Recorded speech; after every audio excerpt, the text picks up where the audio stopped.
प्रधानमंत्री मोदी ने अमेरिका से वापस लौटते ही सेट कर दिया 2024 का एजेंडा। आ रहा है यूनिफॉर्म सिविल कोड। कांग्रेस से लेकर पूरे विपक्ष को दिया खुला चैलेंज। आज ही पोस्टर बैनर के ऑर्डर दे देगी कांग्रेस। होगी आंदोलन की तैयारी।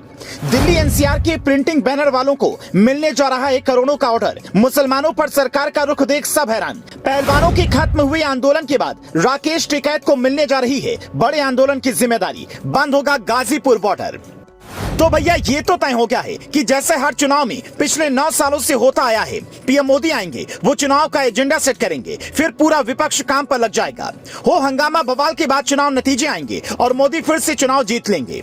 2024 हो या 2019, दोनों बार ऐसा ही हुआ।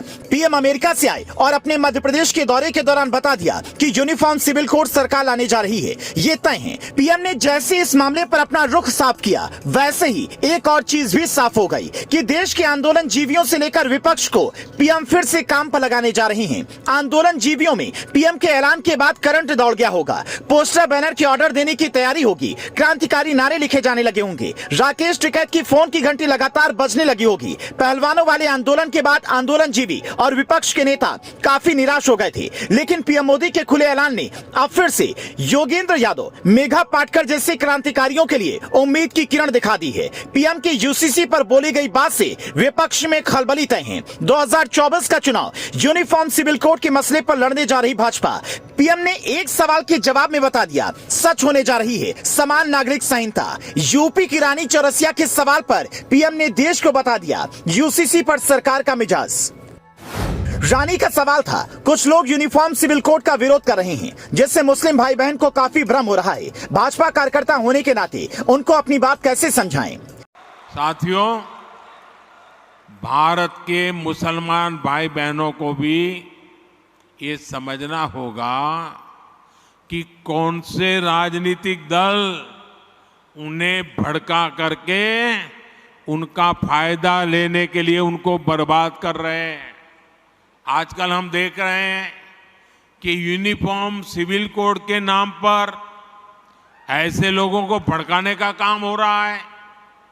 आप मुझे बताइए, एक घर में परिवार के एक सदस्य के लिए एक कानून हो, परिवार के दूसरे सदस्य के लिए दूसरा कानून हो, तो क्या वो घर चल पाएगा? क्या कभी भी चल पाएगा क्या? फिर ऐसी दोहरी व्यवस्था से देश कैसे चल पाएगा? हमें याद रखना है कि भारत के संविधान में भी नागरिकों के समान अधिकार की बात कही गई है।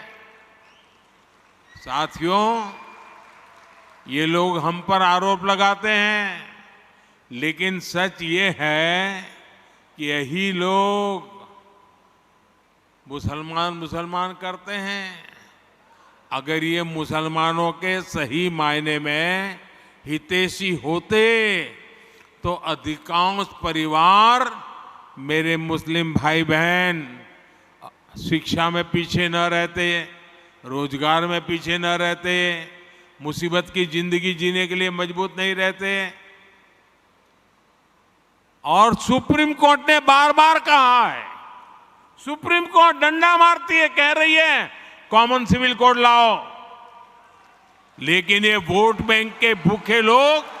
पीएम के बयान से ये फिक्स हो गया कि सरकार आने वाले मॉनसून सत्र में यूसीसी का धमाका करने जा रही है। कानून मंत्रालय पहले ही देश की जनता से समान नागरिक संहिता पर राय मांग चुकी है। धारा 370 और राम मंदिर के बाद समान नागरिक संहिता इकलौता कोर मुद्दा है जो बीजेपी और संघ की लिस्ट में जनसंघ के जमाने से है।